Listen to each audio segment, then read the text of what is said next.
Good morning, my beautiful people. This is John from USA London. Welcome back to Sunday Talk. Today's episode is gonna be episode number 190. Okay, just like every Sunday, I'm gonna go over 5 questions I received from you guys regarding the I-130 process. We're gonna go over NVC update. Unfortunately, they didn't update their website this week. I hope the one from last week is still valid. And then another powerful quote for you guys. Okay, powerful and positive quote. And also a question regarding I-130 process to educate some of you guys on who start the process. So if you see me for the first time, my name is John.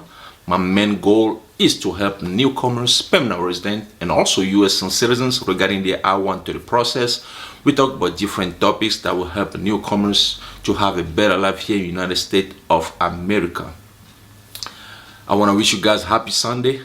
I hope your day is going well. So guys, whatever information I'm going to provide here, whatever advice I'm going to give you is not a legal advice. If you want a legal advice, you need to talk to an immigration lawyer or an immigration attorney.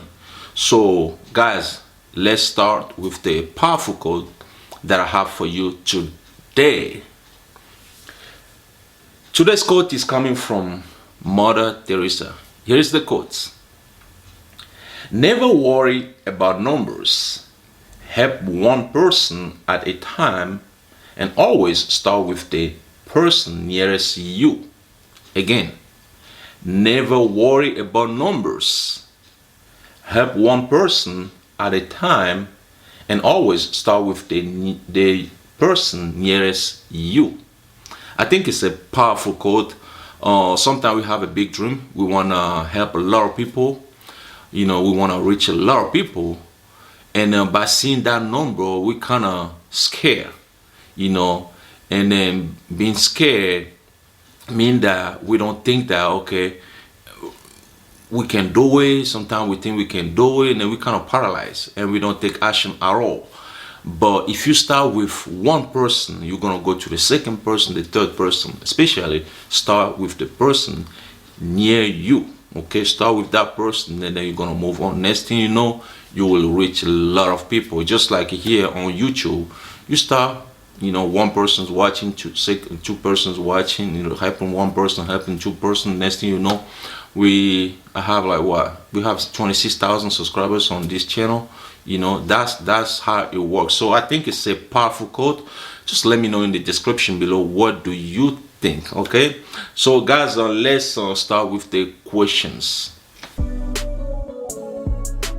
USA Mon. The first question of today's video is coming from I-130A Mariam. Here is the question. By the way, do you feel the energy? I told you, now I'm gonna put some energy in my videos. Okay, so far I'm keeping the energy. Okay, all right. So this question is coming from, like I said, I-130A Mariam. Here is the question. Hello, USA Mod. Can a beneficiary send an expedite request? Well, that's a good question. Okay, for me, it's better for the petitioner to send the request. Okay, the petitioner is the one who filed the I-130. Okay, so he or she is the one who's gonna send the expedite request, by providing necessary information like a case number and stuff like that. Okay, so yeah, I don't think it's a good idea for the beneficiary to send the request. All right, so question number 2 is coming from Kwasi Asante Agei. Here is the question. Hi John, I feel for my 2 daughters in 2019 and currently awaiting their welcome letters. Can they be invited to visit while awaiting the letters? Well, this is a good question. I think I talked about this question in last Sunday, when I did on Sunday Talk. I think I talked about that, and also I talk about it a lot on this channel. Well,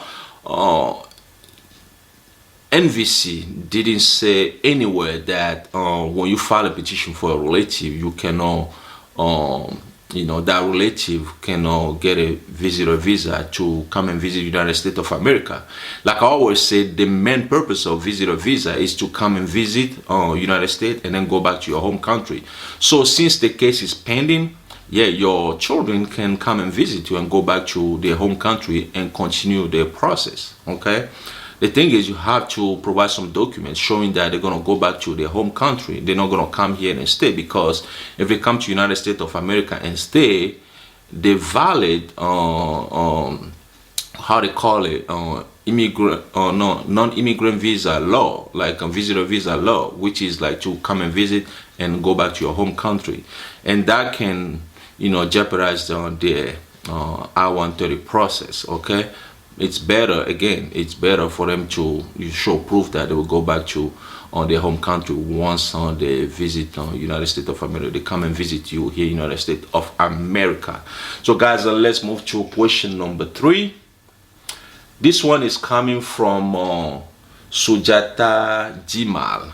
Here is the question.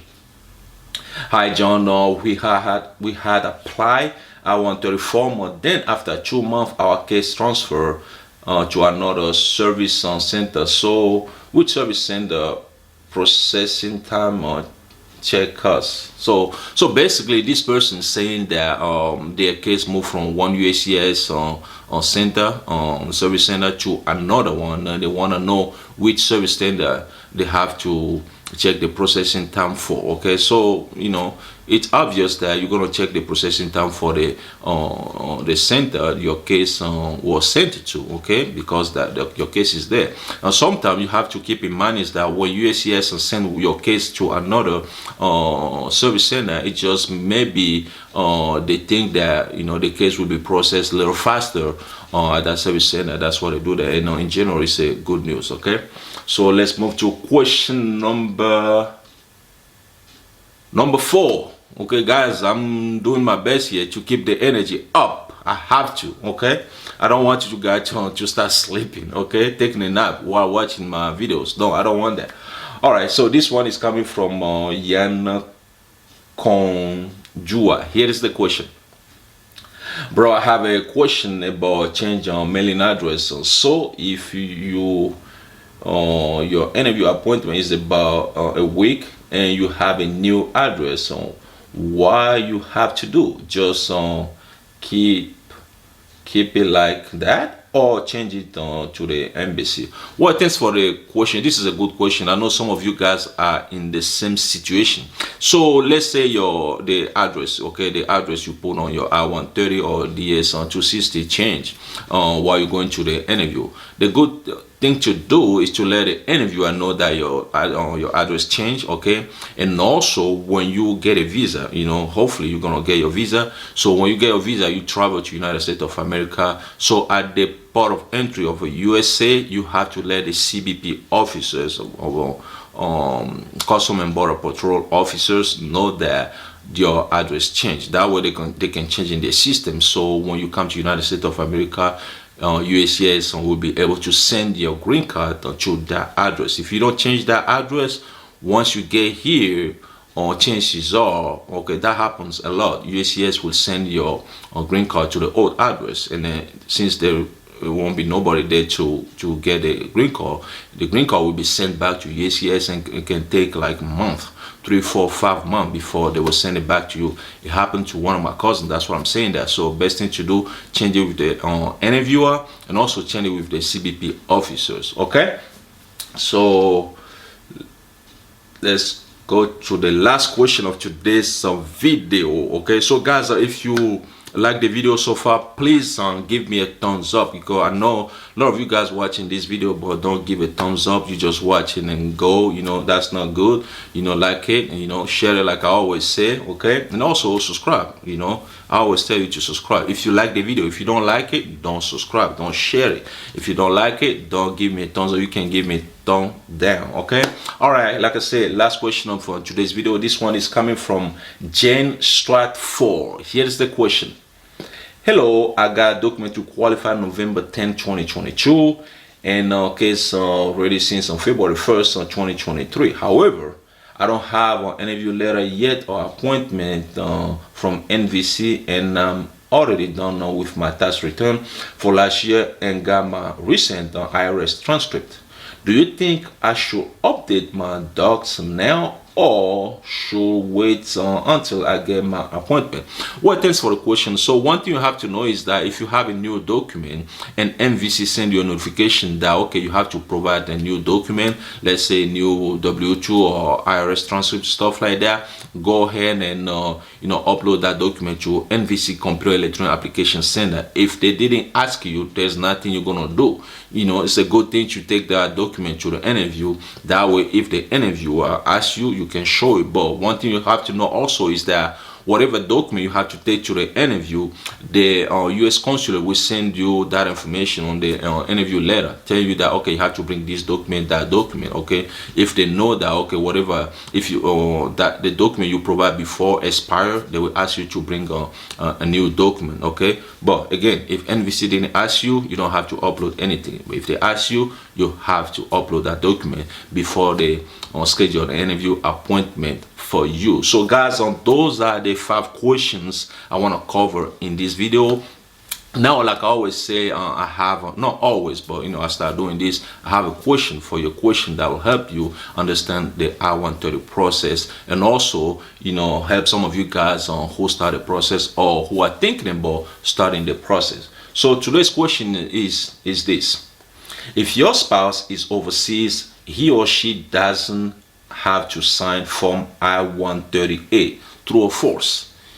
If your spouse is overseas, meaning that your spouse lives overseas, he or she doesn't have to sign Form I-130A, true or false? So for some of you guys who don't know what I-130A is, it's basically a form that you have to file, you have to fill out, or if you are petitioning for your spouse, you have to fill out that document, complete that document, and add it to the I-130 itself. So that question is if your spouse will sign the form or not. So the answer is true. Okay, so if your spouse lives overseas, your spouse doesn't have to sign the I-130A. He or she will complete the form, but he doesn't have to sign it because he or she lives overseas. Okay, so guys, now, like I said at the beginning of this video, NVC didn't update their website this week. I don't know why. I want to call them, but or talk to them, somebody there, but I didn't have a chance because I cannot call them anymore. I have to send an inquiry. Well, it's all good. So last week, because I checked on the website again, but I didn't see any update. So last week, what they say is that they're working on cases they received from USCIS on March 3rd. They are working on those documents, and also they are working on those cases, and also they're working on document they received from you guys on March 3rd also. And then for the inquiries, they are responding to inquiries they received from some of you guys on March 15th. That was from last week, but again, this week they didn't update their website. Hopefully next week they will update the website so we know exactly what is going on. So guys, I think I covered everything in this video. I went over the 5 questions I received from you guys, the powerful code, the question that I have for you, but unfortunately I don't have any update for NVC for this week. If you like the video, like I said, give us a thumbs up, click on the like button. If you want to be notified every time I upload a video, well, click on the bell. That way you will receive you will see my video first. Okay, and then if you want to support the channel, we need some support, guys. When I say that, I'm serious about it. You can support us because the camera, the microphone, the light, all those stuff, my time, it's money. Okay, it's money. If you can support us, that would be great. All you gotta do is just click on the super thanks below this video. Don't just watch the video, that's good. If you just want to watch it and leave, that's fine too. I'm not doing because I want you to give me money, but to support the channel, that would be helpful. Also, we have a link down below this video where you can click on to purchase at least a t-shirt. I don't know if that link is still working or not. I have to test it out. So guys, if you want to be part of this USA Mondo family, all you gotta do is click on this subscribe button. Okay, that way you'll watch our videos and stuff like that. Okay, so whatever you do today, guys, do it peacefully. Thanks for watching, and I talk to you guys in another video. The energy, yes, I have to keep it up. USA Monde.